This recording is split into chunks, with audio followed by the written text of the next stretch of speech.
Chaque individu est différent, non seulement à cause de ses qualités individuelles, mais également parce que chaque communauté, chaque culture lui inculque un nombre de principes et établit le bon du mauvais. Dans des sociétés où nombre de cultures coexistent, ces principes se battent pour acquérir une certaine place dans la société. C'est le cas de la communauté libanaise à Montréal. Ces Libanais en question sont généralement des réfugiés de guerre. La première vague d'immigration de 1920 résulte de la fin de la Première Guerre mondiale, alors que la seconde vague est en constante croissance depuis 1980. La plus actuelle a pour cause la guerre civile libanaise de 1975 à 1980. Récemment, des problèmes d'instabilité politique et gouvernementale ont renforcé ces flux de migration entre le Québec et le Liban. Ainsi, il s'est progressivement formé une grande communauté libanaise qui rassemble aujourd'hui plus de 250 000 personnes à Montréal. Nous nous intéresserons au cas de la femme libanaise qui est établie. Cette Méditerranéenne est vue aux yeux des Occidentaux telle une femme soumise et dépourvue de toute émancipation dans son pays natal. Dans leur pays d'origine, ces femmes sont choyées, toujours vêtues du dernier cri de la mode, tirées à 4 épingles et vivant selon des normes de vie royales, elles ne manquent de rien. Tout leur est accessible grâce aux revenus qu'apporte leur mari, frère ou père au foyer familial. Par quel procédé ce stéréotype a-t-il réussi à s'intégrer au mode de vie du monde occidental, plus précisément à celui de Montréal? J'avais commencé mes études au Liban, mais il y avait trop de problèmes. Alors j'ai pensé faire mes études ici 2-3 ans, finir un diplôme et rentrer de nouveau. J'avais 19 ans, donc c'était pas... Et les filles libanaises qui sont dans une famille libanaise ne quittent pas la maison à 19 ans, encore moins pour aller à l'autre bout de la planète. Ok, est-ce que ça a été un choc pour votre famille? Ça a été un choc. J'ai dû offrir un petit verre de whisky à mon père pour lui annoncer la nouvelle. Quand on vient ici comme immigrant, on peut ou bien bloquer, vivre en ghetto puis ne faire que ses petites affaires, ou apprendre, s'intégrer, faire de plus en plus, s'intégrer dans la société. Quand ça arrive, on commence à bâtir des racines et ça commence à être plus difficile de retourner.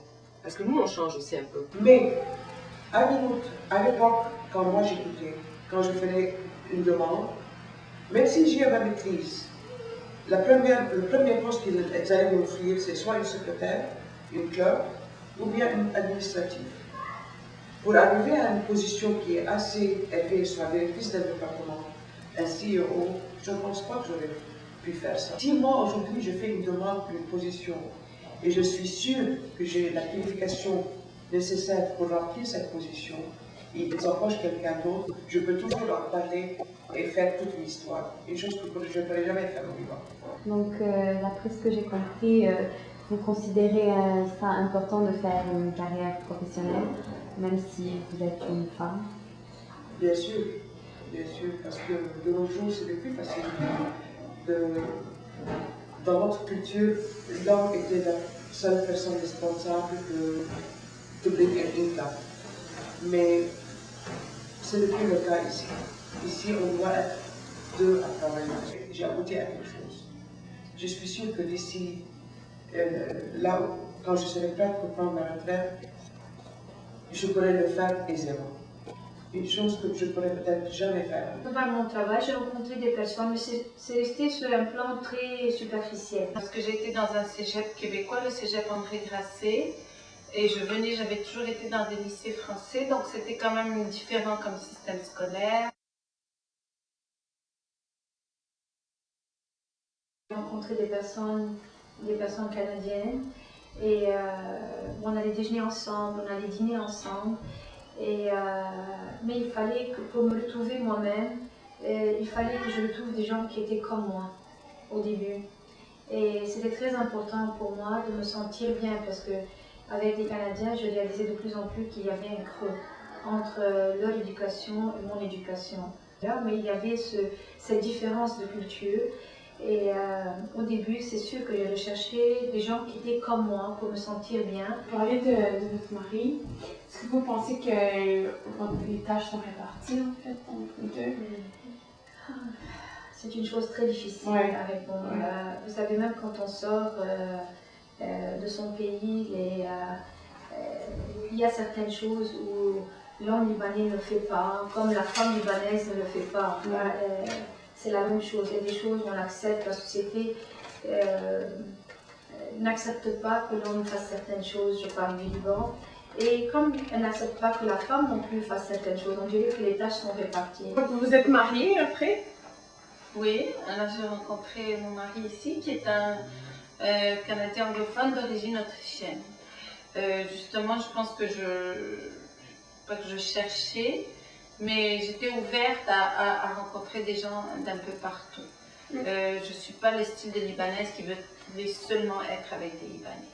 Ok, donc vous voulez... vous n'avez pas juste des Libanais comme amis, comme entourage, vous diversifiez. Non, j'ai beaucoup d'amis libanaises, j'ai des amis d'enfance qui habitent ici. Vous avez plutôt cherché à tisser des liens avec des femmes d'origine libanaise ou... Non, je ne sélectionnais pas les nationalités. Je choisissais les humains autour de moi.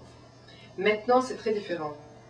Maintenant, je suis plus vieille. Ouais, donc vous êtes plus attachée à vos racines. Non, je sais pas, c'est une autre phase de vie. Je me retrouve plus... il faut dire qu'aussi, ça fait quand même 22 ans que je suis ici. Bizarrement, de tous les liens que j'ai tissés, que ce soit à Montréal, à Toronto, à Ottawa ou à Québec, de toutes les Québécoises que j'ai fréquentées vraiment assidûment, il ne me reste plus que 3 copines. Alors qu'avec mes copines libanaises, sur les 250, j'en ai 45, avec de qui je suis très très très proche, façon de parler, là, je connais pas les Donc, chiffres. ceux qui se ressemblent, s'assemblent, je veux dire, c'est... Mine de rien, peut-être, oui. Ouais. Peut-être, oui. Dans mes fréquentations personnelles et mes affections personnelles, il n'y a pas de nationalité. C'est-à-dire que c'est pas... j'ai une copine, je ne la considère pas québécoise, c'est ma copine. C'est ma copine, donc. Qu'elle soit n'importe quoi.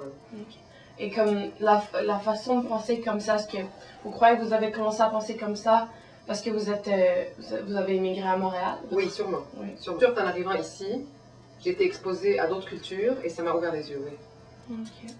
Mais si vous étiez resté au Liban, est-ce que les choses auraient été différentes de tous les aspects? Bronzée. J'aurais eu 4 enfants, j'aurais eu beaucoup d'aide, j'aurais eu une vie complètement différente. Est-ce que vous regrettez un peu le fait que vous êtes parti et que si vous étiez resté, vous auriez eu tout ça?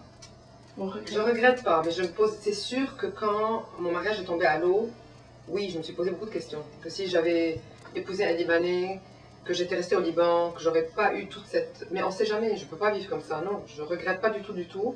Mais je me suis posé la question. Vous avez senti un gros choc culturel, je veux dire, entre la femme libanaise et la femme canadienne mariale? Je suis arrivée en fait de Beyrouth à Québec, à la ville de Québec, à l'université Laval.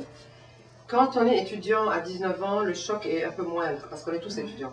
Puis on a tous le même but, on a tous des examens, on va tous danser au même endroit. Le choc culturel est un peu moins grand. Okay. Et j'étais tellement curieuse, j'étais tellement assoiffée de faire tout ce que je pouvais faire. J'avais 6 cours, j'avais 4 boulots à temps partiel, je faisais du ballet jazz, du judo. Donc j'ai pas eu le temps d'avoir un choc culturel. Mais j'ai vu tout de suite une différence entre les filles québécoises et moi. Des petites choses, vraiment des petites choses. Elles étaient plus libérées, elles étaient plus ouvertes, plus tolérantes, moins poignées, comme on dit, que nous, les Libanaises. Et non, j'ai beaucoup appris en fait, beaucoup appris. Beaucoup appris d'eux dans leur culture et l'émancipation de la femme. Oui, c'était des petites choses parfois. C'est une différence d'inhibition, de pudeur, qui ne veut pas dire qu'un est bien, un n'est pas bien. C'était juste nouveau pour moi. Donc, quand vous êtes venu ici, est-ce que vous avez senti un choc de culture? Est-ce que c'était dur pour vous? C'était pas dur, mais c'était pas facile non plus. Parce que j'ai été dans un cégep québécois, le cégep André Grasset, et j'avais toujours été dans des lycées français, donc c'était quand même différent comme système scolaire. La mentalité étant différente, je peux pas dire exactement comment elle était différente, la mentalité. Je crois que les gens sont peut-être moins chaleureux. S'invitent moins les uns chez les autres. J'ai trouvé ça